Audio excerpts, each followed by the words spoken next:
vida, cuando interrumpiste mi niñez, cuando no encontraba una salida y luchaba por seguir en pie, cuando busco un nombre y no lo encuentro, cuando no entendía por qué a mí, cuando mi futuro es el presente, me di cuenta de que no era así. Resistiré ahora más que nunca.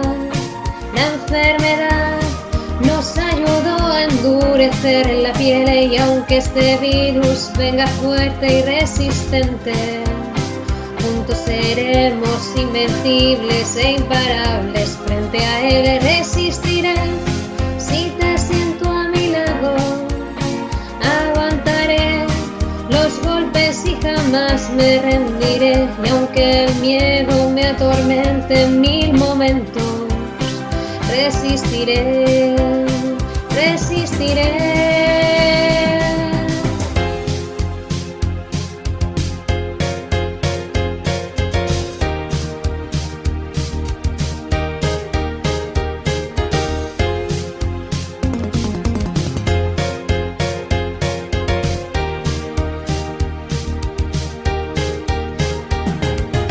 Cuando superemos el encierro, cuando el enemigo ya no esté,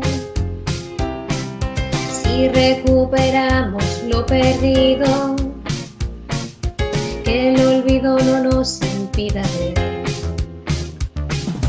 Cuando haga balance de este tiempo, cuando su factura siga en pie,